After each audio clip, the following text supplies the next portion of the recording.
आज हम अद्भुत मूवी को एक्सप्लेन करेंगे। मूवी की शुरुआत में अनंतवंत विले दिखाया जाता है, जहां गजाज अवस्थी अपनी बीवी और बेटी के साथ होता है और आज ही उसे एक अवार्ड मिलने वाला था, जिसके लिए वो तीनों वहां पर आते हैं।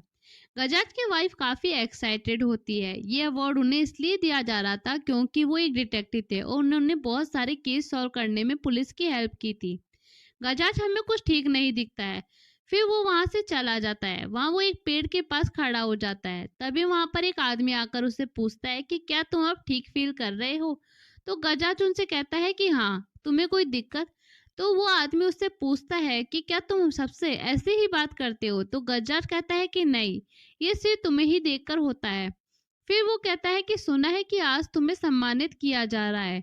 तुमने ये केस सॉल्व करने में काफी वक्त लगा दिया था। मैंने तो तुम्हें पहले ही बताया था कि क्रिमिनल कौन है। फिर गजाट बोलता है कि देखो, अब तुम यहाँ पर फिर से शुरू मत हो जाना।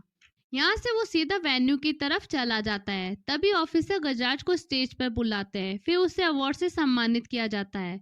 स्पीच देने के बाद जैसे ही वो वहां से जाने लगता है तो एक रिपोर्टर उसे पूछता है कि आपके पिता एक डिटेक्टिव थे और आप भी एक डिटेक्टिव हो, तो क्या आपका बेटा भी एक डिटेक्टिव ही होगा? इस पर गजात कहता है कि उम्मीद करता हूँ कि ऐसा ना हो। वो बताता है कि वो बहुत छोटा था जब उसकी माँ का देहांत हो गया था और पिताजी के साथ रह रहकर वो भी एक डिटेक्टिव बन गया था। इसके बाद एक रिपोर्टर उससे पूछता है कि आपने बहुत सारे केस सॉल्व किए होंगे, लेकिन कोई ऐसा केस भी था जो कि कभी सॉल्व ही नहीं हुआ है, जो आपके सिर के ऊपर से चला गया हो? तभी गजा थोड़ा घबराने लगता है और रूम की लाइट फ्लिकर होने लगती है और वो बोलता है कि ऐसा कुछ नहीं होता। कुछ भी होता है तो उसके पीछे कोई ना कोई लॉजिक जरूर होता है। लेकिन ये बात भी सच है कि कुछ सवालों के कभी जवाब नहीं होते। अब सीन शिफ्ट होता है और 5 साल पहले का सीन दिखाया जाता है। वहां पर एक कपल को दिखाया जाता है जिनका नाम आदित्य और श्रुति होता है, जो कि ड्रिंक करते हुए बात कर रहे थे। आदित्य और श्रुति यहाँ नए नए शिफ्ट हुए थे और आसपास भी ज्यादा लोग नहीं रहते थे। उनकी बातों से पता चलता है कि उनका केबल और वाईफाई कनेक्शन भी 2 दिन बाद ही लगेगा। तभी श्रुति आदित्य को कहती है कि वो उसको एंटरटेन कर सकती है। फिर वो थोड़े रोमांटिक होने लगते हैं। तभी अचानक से घर का मेन डोर अचानक से खुल जाता है। इस चीज से श्रुति थोड़ी सी घबरा जाती है और वो दरवाजा बंद करने के लिए जाती है। तभी आदित्य उससे कहता है कि वो ऊपर सोने जा रहा है। श्रुति उदास हो जाती है। नेक्स्ट मॉर्निंग श्रुति देखती है कि आदित्य क्रिसमस ईव पर भी काम करने जा रहा था। तो वो आदित्य को कहती है कि आज वो काम पर नहीं जाए, लेकिन आदित्य उसे बताता है कि आज बोर्ड की मीटिंग है और उसे जाना ही होगा। आदित्य हॉस्पिटल का मैनेजिंग डायरेक्टर होता है और अब जाने से पहले वो श्रुति को एक इंजेक्शन देता है। फिर वो वहां से चला जाता है। कुछ टाइम बाद श्रुति किचन में काम कर रही होती है। तभी आदित्य उससे कॉल करता है और उससे चेक करता है कि उसने उसकी दवाई ली है या नहीं। तो वो कहती है कि उसने दवाई ले ली है। रात को आदित्य के साथ वो बाहर जाने वाली थी, लेकिन आदित्य बिना कुछ सुने ही उसका फोन काट देता है। तभी अचानक लाइट फ्लिकर होने लगती है और किचन से मिक्सर की आवाज आने लगती है, जिससे श्रुति काफी डर जाती है। फिर वो चेक करने के लिए जाती है कि स्विच बंद है या नहीं। तो वहां पर स्विच बंद होता है। उसके बाद श्रुति प्लग को भी निकाल देती है, लेकिन मिक्सर अभी भी चल रहा होता है। तभी मिक्सर का कंटेनर निकलकर श्रुति की तरफ चला जाता है और दीवार से टकराकर एक दीवार पर एक क्रॉस बन जाता है। ये सब देखकर श्रुति बहुत ज्यादा डर जाती है। इसलिए वो और आदित्य गजाज को इन्वेस्टिगेशन करने के लिए बुलाते हैं। गजाज अंदर आकर अपनी जांच शुरू कर देता है। फिर वो आदित्य से पूछता है कि कुछ भी होता है तो ज्यादातर लोग पुलिस को बुलाते हैं, बट आपने डिटेक्टिव को क्यों हार किया है? और फोन पर भी आपकी आवाज में थोड़ी सी घबराहट सी लग रही थी। शायद वो अपनी दिक्कत की वजह से थी, या फिर आपने डिटेक्टिव को कॉल किया था इसलिए। बताइए आपको क्या दिक्कत है? जिस पर श्रुति ये बोलती है कि उनके ऊपर कोई हमला कर रहा है। और फिर वो गजाज कहता है कि फिर तो आपको पक्का पुलिस के पास जाना ही था। लेकिन श्रुति बताती है कि सर, ये कोई नॉर्मल हमले नहीं है। जो कुछ भी हो रहा है वो बहुत ही अलग है और सुपर नेचुरल है। बताती है कि जब किचन से बस वो बाहर ही आई थी तो उतने में किचन के सारे कैबिनेट खुल गए थे। इस घर का पोजीशन उसे बर्थडे वाले दिन मिला था, जब मौसम खराब होने की वजह से हम यहीं पर रुक गए थे। लेकिन उस रात को उसे बहुत ही डरावना सपना आया था कि कोई लड़की उसके बिस्तर पर है, उसे मुस्कुराते हुए घूर रही है। अब अगले दिन नए घर की शॉपिंग करने के लिए जहां वो गए थे वहां लाइट फ्लिकर करने लगी थी। फिर अचानक से एक झूमर उन दोनों पर गिर गया था, बट वो बच गए थे। गजाज ये सब बात सुनकर उन्हें कहता है कि हो सकता है कि इत्तेफाक हो और हर एक चीज के पीछे एक लॉजिक होता है। जैसे कि कभी कभी बिना प्लग ऑन करे भी अप्लायंस चलने लगते हैं, जिसको वैम्पायर इफेक्ट भी कहते हैं। जिस दुकान से आपने लाइट्स लेने गए थे वो 64 साल पुरानी थी, जिसका झूमर गिर सकता था।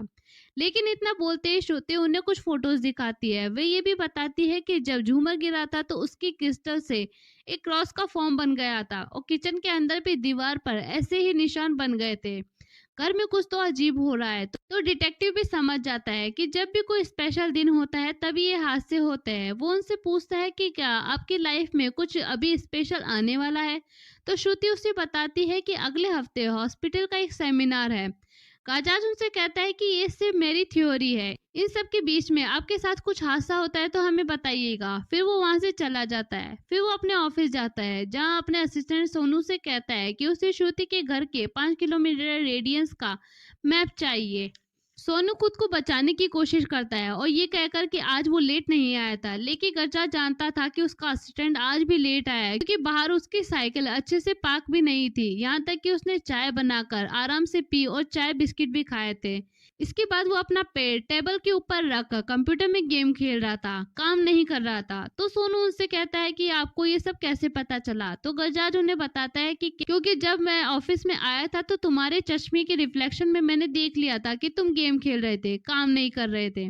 तुम्हें अगर इस ऑफिस में नौकरी चाहिए तो तुम्हें काम करना पड़ेगा। इसके बाद वो अपना रिसर्च स्टार्ट करता है और इंटरनेट पर डॉक्टर आदित्य के बारे में पढ़ने लगता है। उस लाइट वाली दुकान में जाता है और वहाँ पर भी वो हर जगह चेक करने लगता है। फिर गजाज आदित्य और श्रुति को जाकर बताता है कि वो जो भी है वो आपको मारने की कोशिश नहीं कर रहा है। एक दिन गजाज बाहर बैठा होता है, तभी वहां उसे वही आदमी देखने को मिलता है और उससे पूछता है कि क्या मैं तुम्हारी कोई मदद कर सकता हूँ और मेरे साथ चेस खेलोगे। गजाज उसे मना कर देता है, मगर वो आदमी उससे बहुत ज्यादा रिक्वेस्ट करता है। तो गजाज सिर्फ एक चाल चलता है और उसे चेकमेट करके गेम को खत्म करके वहां से चला जाता है। इसके बाद वो चर्च में जाता है और वहां वो समझ जाता है कि दीवार पर जो भी निशान बन गया था और क्रिस्टल से जो क्रॉस बना था वो बिल्कुल चर्च की क्रॉस जैसा ही था। इसके बाद वो हॉस्पिटल का सीन दिखाया जाता है। हॉस्पिटल में सेमिनार चल रहा था और उसी सेमिनार में गजाज भी अपने असिस्टेंट के साथ वहां आया था। फिर वहां पर डॉक्टर आदित्य स्पीच देने लगता है, जो कि हॉस्पिटल का एमडी है। और जब वो स्पीच देने लगता है तो एक लड़की उसे इशारा करती है। खैर, फिर वो स्पीच देने लगता है और बोलता है कि हॉस्पिटल में नया विंग स्टार्ट होने वाला है। तभी वहां पर लाइट ब्लिंक करने लगती है और जैसे ही लाइट नॉर्मल होती है तो इधर उधर से अजीब सी आवाजें आने लगती है। फिर गजात देखता है कि ऊपर वाला फैन जोर जोर से हिल रहा था और वो आवाज कर रहा था। फिर गजात अपने असिस्टेंट से कहता है कि जाकर फैन को बंद करो। तभी श्रुति डर कर आदित्य के पास जाकर खड़ी हो जाती है और तभी वो फैन पूरा खुलकर आदित्य और श्रुति के ऊपर गिर जाता है, जिससे वो दोनों अपनी अपनी जान बचाने के लिए लग जाते हैं। लेकिन वो पंखा दीवार से टकरा जाता है, जिससे वहां पर एक क्रॉस बन जाता है, जिसे देखकर गजात हैरान हो जाता है। गजात ये देखने की कोशिश करता है कि ये सब किसने किया होगा। वहां पर एक लड़की को देखता है, लेकिन जब वो बाहर निकलता है तो उस लड़की को ढूंढता है, लेकिन वो लड़की उसे नहीं मिलती है। फिर वो सीसीटीवी कैमरे में चेक करता है, फिर वो लड़की उसे मिल जाती है। गजात को सोचता है, फिर उसे याद आता है कि इस लड़की को तो उसने चर्च में देखा था। वो सोनी को कहता है कि जाकर पता करने के लिए कि ये लड़की कौन है। गजात पता करने के लिए कि ये लड़की कौन है गजात चर्च में पहुंचता है। उसका असिस्टेंट भी कॉल करके उसे बताता है इस लड़की का नाम मैरी मैथ्यू है। वो अपने असिस्टेंट से कहता है कि तुम ऑफिस जाओ और उसके बारे में सब कुछ पता करने की कोशिश करो कि ये लड़की कौन है, कहाँ रहती है और क्या करती है, ये सब कुछ। फिर डिटेक्टिव चर्च के फादर से भी बात करता है मैरी के बारे में। फादर बताते हैं कि वो बहुत ही स्वीट लड़की है, आशा फाउंडेशन नाम की एक संस्थान चलाती है और वेडनेसडे को एक्सीडेंट विक्टिम को यहाँ पर लेकर आती है प्रेयर करने के लिए। इसके बाद वो वापस डिटेक्टिव ऑफिस चला जाता है और उसके बाद असिस्टेंट को भी इतना ही पता चलता है कि वो मैरी मैथ्यू एनजीओ आशा फाउंडेशन के लिए काम करती है। उससे ज़्यादा उसे कुछ पता नहीं चलता है और ना ही वो सोशल मीडिया पर एक्टिव है और उसे बस फाउंडेशन का पेज देखने को मिलता है, जबकि सोशल मीडिया पर मैरी मैथ्यू को सिर्फ 2 बार ही मेंशन किया गया था। फिर वो अपने असिस्टेंट को जाने के लिए कहता है और फिर डिटेक्टिव अपनी आंखें बंद कर लेता है। जब वो अपनी आंखें खोलता है तो सामने मैरी बैठी होती है। वो उससे पूछता है कि तुम्हारा आदित्य और श्रुति के साथ क्या कनेक्शन है। झूठ तो बोलना मत, क्योंकि मैंने तुम्हें सेमिनार में देखा था, लेकिन सच में वहां पर कोई नहीं होता। गजराज का ये वहम होता है। फिर वो अपने असिस्टेंट सोनू से मिलता है और उससे कहता है कि ये तुम्हारा रियल टेस्ट है, तुम्हें पता करना होगा मैरी के बारे में सब कुछ। पता करो वो कहाँ रहती है, क्या करती है, और अगर ये नहीं कर पाए तो यह काम करने की जरूरत नहीं है जिसके पास सोनू मैरी की जासूसी करता है। अब वो अपने आशा फाउंडेशन में जा रही थी और काम खत्म होते होते रात हो जाती है। अगली सुबह गजराज की नजर जाती है और आदित्य पर, जो कि हॉस्पिटल के बाहर सेमिनार वाली लड़की से बात कर रहा था। उस लड़की से हंस हंस कर बात कर रहा होता है। फिर वो अंदर चला जाता है, आदित्य से मिलता है और मैरी मैथ्यू के बारे में उससे पूछता है। लेकिन आदित्य बिना वक्त गवाए उसे मना कर देता है कि वो उसे नहीं पहचानता। गजराज उससे कहता है कि थोड़ा और सोचकर जवाब दे। वो भी कहता है कि अगर ये लड़की मेरी पेशेंट होती तो शायद मैं उसे पहचान लेता, या हॉस्पिटल से होती तो मैं इसे पहचान लेता, लेकिन ये हॉस्पिटल के बाहर की है तो मैं इसे नहीं पहचान सकता। फिर वो वहां से चला जाता है। ऑफिस में उसका असिस्टेंट सोनू गजराज को बताता है कि सुबह 9 बजे मैरी एनजीओ में जाती है। फिर वो यहाँ से 2 घंटे लोगों को फिजियोथेरेपी कराती है। थोड़ा रिलैक्स करने के बाद सभी एक साथ लंच करते हैं और इस बीच वो बाहर भी नहीं निकलती है। फिर वो सभी एक साथ टीवी के प्रोग्राम को देखते हैं। फिर दोपहर में योगा करते हैं और फिर वो सभी गेम खेलते हैं और फिर से डिनर करते हैं। फिर रात को 9 बजे मैरी वहाँ से निकल जाती है। फिर वो अपने असिस्टेंट की छत पर डिस्क्रिप्शन लेता है और पूछता है तो समझ जाता है कि ये तो वही जगह थी जो कि लाइट वाली दुकान से देखने को मिलती है। मतलब कि वो उसी छत से उस दुकान को और श्रुति को देख रही थी जब झूमर वाला हादसा हुआ था। इसके बाद वो बोर्ड पर लाइट वाली दुकान और चर्च पर टिक लगा देता है, जिस पर उसका असिस्टेंट पूछता है कि आखिर आपने चर्च पर टिक क्यों लगाई है। ये सब तो मिक्सर वाले हादसे से शुरू हुआ था। गजराज उससे कहता है कि जब वो मिक्सर वाला हादसा हुआ था तब क्रिसमस ईव था और सभी लोग चर्च में क्रिसमस मास की प्रैक्टिस कर रहे थे और वहां पर 100% मैरी भी थी। मतलब श्रुति के घर में जब हादसा होता था तो मैरी 1 किलोमीटर की रेडियंस में रहती थी। अब पता लगाना है कि मैरी का श्रुति और आदित्य के घर में हो रहे हादसे से कनेक्शन क्या है। इसलिए वह जाता है मीरा से मिलने और उसके एनजीओ में। वहां वो उससे पूछता है कि क्या आप उस सेमिनार में थी जहां पंखा वाला हादसा हुआ था डॉक्टर आदित्य पर। जाती ही गजराज उससे पूछता है कि आखिर आप उस सेमिनार में क्यों गई थी। वो कहने लगती है कि मैं चाहती हूँ कि हमारा ऑर्गेनाइजेशन उसी हॉस्पिटल से जुड़े ताकि उस एक्सीडेंट की विक्टिम को थोड़ी सी मदद मिल जाए। वो अपना डायरी निकालती है और दिखाती है कि वैसे बहुत सारे हॉस्पिटल में सेमिनार के लिए जा चुकी है। गजराज पूछता है कि आप उस चर्च में भी तो थी। मैरी बताती है कि मैं हर वेडनेसडे इन पेशेंट को लेकर चर्च में जाती हूँ, वहाँ वो लोग प्रेयर करते हैं। गजराज उससे पूछता है कि क्या तुम डॉक्टर आदित्य और उसकी पत्नी को पहचानती हो, तो वो सीधी सीधी बात कह देती है कि नहीं। गजराज को थोड़ा अजीब लगता है। गजराज उसे अपना कार्ड देता है और कहता है कि अगर कुछ याद आए तो मुझे कॉल कर देना। अब वो अपने ऑफिस में चला जाता है और सोनू को कहता है कि आदित्य और मीरा में से कोई झूठ बोल रहा है। सोनू से बोलता है कि तुम इन दोनों पर कड़ी नजर रखना। अगले दिन वो दोनों उस पर नजर रखते हैं। तभी डिटेक्टिव की नजर जाती है जहां रास्ते में आदित्य और मीरा पर, जो कि एक दूसरे से टकरा जाते हैं। फिर वो अपने अपने रास्ते चले जाते हैं। बट अचानक से मीरा को कुछ देर रुककर अचानक दौड़कर आदित्य की गाड़ी का पीछा करती है, लेकिन उसके बाद वो थक कर रुक जाती है और ये सब गजराज देख रहा होता है। इसके बाद वो आदित्य के पास जाता है और काफी इंतजार करने के बाद आदित्य उससे मिलता है। फिर आदित्य उससे झूठ कहता है कि वो पेशेंट से बात कर रहा था, लेकिन गजराज समझ जाता है कि वो अंदर सिगरेट पी रहा था, वो भी उस लड़की के साथ जिसका नाम ईशा था। आदित्य को गुस्सा आ जाता है, मगर गजराज उससे बोलता है कि अपने काम में इतना परफेक्ट हूँ, इसलिए यही मेरी सबसे बड़ी वीकनेस है। आपने कहा कि आप मैरी को नहीं जानते, मुझे आपके पर्सनल लाइफ पे कोई इंटरेस्ट नहीं है, लेकिन मुझे जानना है कि आप छुपा क्या रहे हैं। एक्स्ट्रा मैरिटल अफेयर या ब्लैकमेल? क्या वो अपनी पत्नी को रास्ते से हटाना चाहते हैं? आदित्य गुस्सा हो जाता है और कहता है कि मैं किसी मैरी को नहीं जानता हूँ। गजराज उसे कहता है कि अभी भी आपके चेहरे पे कोई फर्क नहीं है, आप पूरे कॉन्फिडेंस के साथ आप झूठ बोल रहे हो।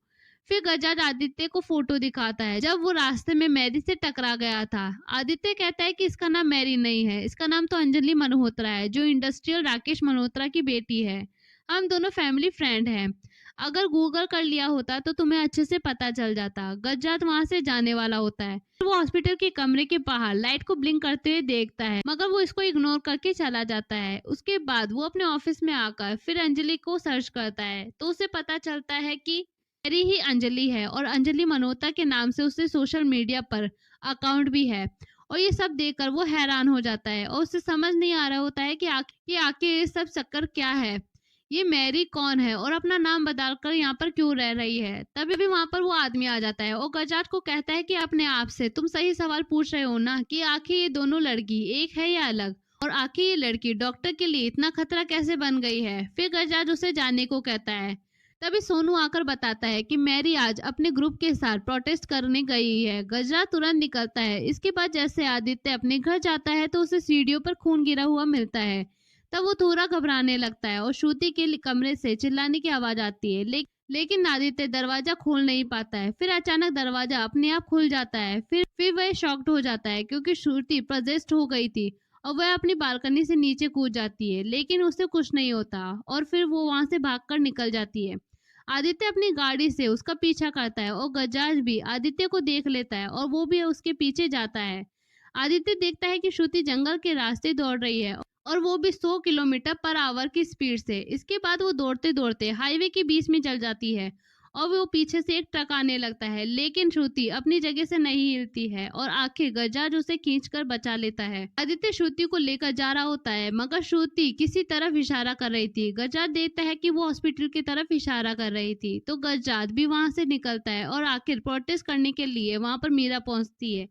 यानी जहाँ श्रुति के साथ कुछ भी होता है तो मीरा आसपास होती है। पर आदित्य बताने लगता है कि उसकी बीवी को दौरे पड़ते हैं और उसकी पत्नी डिप्रेशन में भी चली गई थी। यही कारण था कि वो ये लोग यहाँ पर आ गए थे। श्रुति को चेक करके जब डॉक्टर नीचे आती है तो कहती है कि वो ठीक है, वो रेस्ट कर रही है और ये भी बताती है कि वो प्रेग्नेंट है। आदित्य शॉक्ड हो जाता है। गजाज देखता है कि आदित्य खुश नहीं है, लेकिन आदित्य बहाना लगाता है कि इतना कुछ हो गया है कि उसे कुछ समझ नहीं आ रहा है।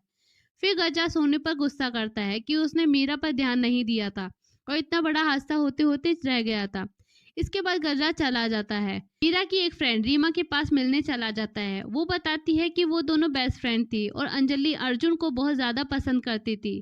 24 दिसंबर की रात को उनके दोस्त के घर में पार्टी थी, जहां पर वो दोनों दोस्त वहां पर पहुंचते हैं। इसके बाद अंजलि की दोस्त चली जाती है अपने बॉयफ्रेंड के पास और अंजलि जाती है अपने बॉयफ्रेंड अर्जुन के पास और वो अर्जुन को देखती है किसी और लड़की के साथ, जिसे देखकर अंजलि का दिल टूट जाता है और वो अपनी गाड़ी में आकर बैठ जाती है और ड्रिंक करने लगती है। और उसी रात रीमा ने अंजलि को आखिरी बार देखा था। 2-4 दिन तक उसका कोई मैसेज या कॉल नहीं आया था, तो वो अंजलि के घर जाती है तो पता चलता है कि अंजलि का एक्सीडेंट हो गया था और उसके बाद अंजलि लॉस एंजलिस शिफ्ट हो गई है। वो कहती है कि वो बहुत ही अच्छी लड़की थी, लाइफ में कुछ करना चाहती थी, बिल्कुल भी बिगड़ैल नहीं थी।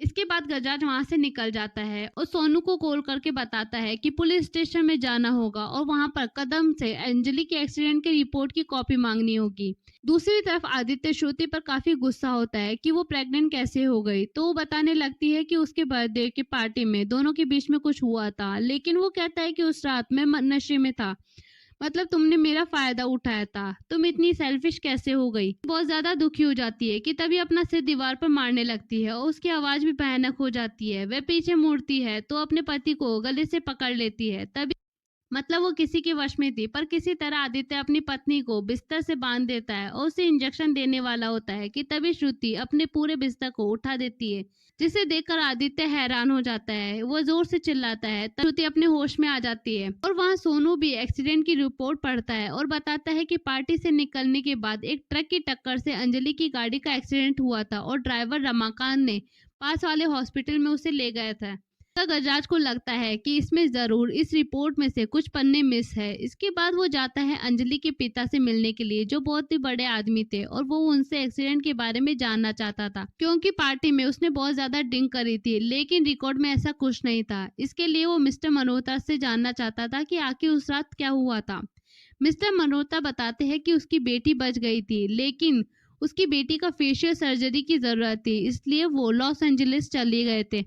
अंजलि ने डिसाइड किया था कि वो वहीं रहेगी, मगर गजराज जानता है कि मल्होत्रा झूठ बोल रहा था और वो पूछता है कि मुझे पता है कि अंजलि और मीरा एक ही है, इसलिए आप कोई झूठी कहानी का ट्राई मत करना। तब मिस्टर मल्होत्रा बताता है कि वो अपनी बेटी को लेकर लॉस एंजलिस गए थे, पर वहां पर टॉप सर्जन ने अंजलि का एक नया चेहरा बना दिया था, लेकिन जब वो वापस इंडिया आए तो वो बहुत ही अजीब बिहेव करने लगी थी। फिर वो चली गई अपनी जैसे एक्सीडेंट विक्टिम की जान बचाने के लिए, उनकी जिंदगी सुधारने के लिए। इसके बाद वहां गजराज जाने लगता है, बट जाने से पहले वो मिस्टर मल्होत्रा से पूछता है आज जब हॉस्पिटल में गए थे तो अंजलि का केस डॉक्टर आदित्य ने हैंडल किया होगा। मिस्टर मल्होत्रा हाँ कह देता है। फिर गजाज पूछता है कि आप ये सब बताना भूल जाते हैं क्या।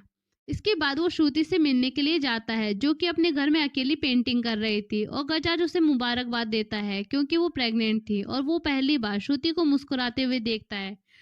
श्रुति उससे पूछती है कि आपका कोई बच्चा है क्या, तो गजात कहता है कि 4 साल पहले उसकी पत्नी का मिसकैरेज हो गया था और उसके बाद हमने ट्राई करना बंद कर दिया। गजात उससे पूछता है कि आप क्या अंजलि मल्होत्रा को जानती है, तो वो कहती है नहीं। तो गजात पूछता है कि आपने काम करना क्यों छोड़ा था, आप भी तो एक डॉक्टर थी, जिस पर वो कहती है कि एक घर में एक ही डॉक्टर का होना काफी होता है, अगर 2 डॉक्टर होते हैं तो घर बीमार हो जाता है, इसलिए हम यहाँ पर आ गए थे। तो गजाज उसे बता देता है कि अंजलि और मीरा एक ही है। फिर वहां आदित्य आ जाता है और गजाज कहता है कि हमें अंजलि और आदित्य को एक बार आमने सामने लाना होगा। इसके बाद वो चढ़ जाते हैं और आदित्य के सामने बैठा होता है। मीरा भी वहां अपने ग्रुप के साथ प्रेयर करने आई थी, लेकिन वो जाने लगती है और अंजलि और आदित्य आमने सामने आते हैं तो अंजलि बिना कुछ रिएक्ट किए चली जाती है। तभी अचानक से अंजलि फिर से पजेस हो जाती है और वो चर्च के अंदर आती है, आदित्य के सामने आकर खड़ी हो जाती है और मीरा का चेहरा बहुत ही भयानक हो जाता है। वो अपनी ताकत से आदित्य को गले से उठाने लगती है। इसे देखकर श्रुति चिल्ला जाती है, मगर गजाज उसका मुंह दबा देता है और उसे चुप रहने के लिए कहता है, लेकिन श्रुति चिल्लाती है, जिससे गुस्से में आकर मीरा आदित्य को वहां पर गिराकर भाग जाती है और जंगल में जाकर चिल्लाकर रोने लगती है। श्रुति और आदित्य को वहां पर पेंटिंग्स भी नजर आती है जिसमें वही क्रॉस बना हुआ था। रात के टाइम पे गजाज उसी रास्ते पर जाता है। अंजलि का एक्सीडेंट हुआ था और ये समझने की कोशिश करता है कि आखिर उस रात क्या हुआ था। उससे पूछता है कि क्या तुम अब हॉस्पिटल जाने के बारे में सोच रहे हो, लेकिन यहाँ तुम आए हो तो इस बारे में भी सोच लो कि यहाँ क्या हुआ। तुमने इस केस को हर पहलू से देखा है सिवाय उस ट्रक ड्राइवर से। इसलिए गजाज उस ट्रक ड्राइवर से रमाकांत से मिलने जाता है और उसी की ट्रक से अंजलि का एक्सीडेंट भी हुआ था। रमाकांत बताता है कि उस हादसे के बाद तो मुझे कोई काम भी नहीं दे रहा है, जबकि मैंने तो उस लड़की की जान बचाई थी और मुझे क्या मिला। मैंने सभी को बताया कि उस दिन मैं पिया हुआ नहीं था, लेकिन किसी ने मेरा विश्वास नहीं करा। इसके बाद वो जाता है आदित्य के पास, जो कि घर जाने के लिए हॉस्पिटल से निकला था, और वो गजाज से बात नहीं करता है और कहता है कि आपका जो भी बिल है वो मुझे बता देना, मैं उसे भेज दूंगा। गजा जानता था कि उस रात क्या हुआ था। अंजलि के शरीर में तो 2 घाव थे जो कि जानलेवा थे, जबकि बाद से फेशियल सर्जरी की हुई थी और वो नशे में भी थी, लेकिन रिपोर्ट में ऐसा कुछ नहीं मिला था। आप कुछ छिपा रहे हैं। क्या है, मैं ये पता करके ही रहूंगा, इसके बाद चाहे मैं इस केस में रहूं या ना रहूं, क्योंकि मैंने श्रुति को कहा था कि मैं उसके बच्चे को कुछ नहीं होने दूंगा। फिर वो हॉस्पिटल के अंदर आता है जहां पर लाइट ब्लिंक करने लगती है और वहां हर जगह क्रॉस रखा हुआ होता है। यहाँ पर रूम नंबर 11 को देखता है। इसके बाद वो पहुंचता है एक घर में जहां एक ओल्ड कपल रहता है और उनको देखकर वो हैरान हो जाता है। इसके बाद वो श्रुति को कॉल करके बोलता है कि आप जितना हो सके हॉस्पिटल से दूर रहना। इसके बावजूद श्रुति आदित्य के साथ चली जाती है। हॉस्पिटल में एक नए विंग की इनॉग्रेशन होती है और वहां पर रिबन काटने के लिए मिस्टर मल्होत्रा को बुलाया जाता है। फिर वो सब ऊपर आते हैं और दिया जलाते हैं, लेकिन वहां पर गजाज उनका वेट कर रहा था और उससे उस केस के बारे में बहुत कुछ पता चल जाता है। और वो मल्होत्रा से पूछता है कि आखिर कम उम्र में आदित्य इतनी बड़ी पोस्ट पर कैसे आ गया, क्योंकि उस पर किसी का हाथ था। अब इसके बाद जैसे ही मल्होत्रा वहां पर दिया जलाता है तो वो दिया बुझ जाता है। इस वहां फिर से लाइट ब्लिंक होने लगती है। बाद में वहां मीरा यानी कि अंजलि आ जाती है, जो कि पजेस्ट हो गई थी। वो अपने पापा को उठाकर फेंक देती है। श्रुति घबराने लगती है और आदित्य अंजलि से माफी मांगने लगता है, मैंने तो तुम्हारी जान बचाई थी, मुझे तो छोड़ दो। बट वो उसको पकड़ लेती है। वो श्रुति के बच्चे को मारने के लिए आगे आती है, मगर गजात अंजलि को कहता है कि मैं इस बच्चे को कुछ नहीं होने दूंगा। लेकिन अंजलि गजात को भी उठाकर फेंक देती है, जो कि दीवार से टकरा जाता है। फिर जैसे वो श्रुति को मारने के लिए आगे आती है तो गजाज उससे अम्मू कहकर पुकारता है और बोलता है कि रुक जाने को। फिर वो उसी वक्त वहां पर रुक जाती है और वहां उसी ओल्ड कपल को भी दिखाया जाता है, जो कि असली में अम्मू के माता पिता थे, जिसे देखकर अम्मू रुक जाती है और आखिर में श्रुति को भी छोड़ देती है। तभी गजा सभी को बताने लगता है कि ये ना अंजलि है ना मीरा, इसका असली नाम मैरी मैथ्यू है। फिर गजाज आदित्य को कहता है कि क्या तुम अब आगे की कहानी बताओगे। कहानी फिर फ्लैशबैक में जाती है और हम देखते हैं वो टाइम जब आदित्य और श्रुति दोनों हॉस्पिटल में डॉक्टर थे। तब इमरजेंसी केस आता है, वो था अंजलि का केस। आके वहाँ मिस्टर मल्होत्रा आते हैं और वो वहाँ पर आदित्य से पूछते हैं कि मेरी बेटी कैसी है। आदित्य उनसे कहता है कि लगता है कि आपकी बेटी बच नहीं पाएगी। ये बात सुनकर मल्होत्रा गुस्से में आ जाता है और कहता है कि किसी भी तरह उसे बचाना होगा। आदित्य उसे कहता है कि हार्ट पूरी तरीके से डैमेज हो चुका है। श्रुति कहती है कि एक रास्ता है और रूम नंबर 11 की तरफ इशारा करती है और कहती है कि वहाँ वो पेशेंट और अंजलि दोनों का ब्लड ग्रुप सेम है। मगर आदित्य उसे कहता है कि तुम पागल हो गई हो क्या, ऐसा करना इलीगल होगा। श्रुति कहती है कि वो पेशेंट कई महीनों से कोमा में ही है और रिकवरी भी नहीं कर पा रही है और कोई साइन भी नहीं मिल रहा है। आदित्य कहता है कि मगर वो कोमा से बाहर भी आ सकती है, लेकिन श्रुति जाकर प्लग को निकाल देती है जिससे कि एमी मर जाती है और आदित्य और श्रुति का झगड़ा होने लगता है। दूसरी तरफ एमी बहुत ज्यादा दुखी होती है और सोचने लगती है कि अब उसके मम्मी पापा की देखभाल कौन करेगा। एमी के हार्ट की वजह से ही अंजलि बच पाती है, इसलिए कभी कभी एमी अंजलि के शरीर में आ जाती है। एमी का दिल होने की वजह से अंजलि एक्सीडेंट विक्टिम की मदद करती है और एमी की हर ख्वाहिश को पूरा करती है। हादसा होने के बाद आदित्य और श्रुति के रिश्ते में दरार आ जाती है और वो शिमला से आनंद वन में आ जाते हैं और श्रुति डिप्रेस भी हो गई थी और वो दवाइयाँ लेने लगी थी। लेकिन आदित्य को नहीं पता था कि यहाँ अंजलि मीरा बनकर एमी की ख्वाहिशों को पूरा कर रही थी। वो आदित्य से कहता है कि आप जिससे भाग रहे थे घूम फिर कर आप वहीं पर आ गए हो। फिर कल एनजीओ गया था मीरा से मिलने के लिए, तभी वो उसके पास दवाई को देखता है जो कि हार्ट पेशेंट लिया करते थे। तभी उसे लगने लगता है कि 25 साल की लड़की को ऐसी दवाइयाँ क्यों लेनी पड़ रही है। क्या उसका कोई हार्ट ट्रांसप्लांट हुआ था? अगर हाँ तो डोनर कौन था? और तब जाकर उसको एमी के बारे में पता चलता है। वो दोनों को कहता है कि तुम लोगों ने एक मासूम की जान ली है, लेकिन उस लड़की ने पूरी जान लगाकर इस सच्चाई को बाहर निकाला है।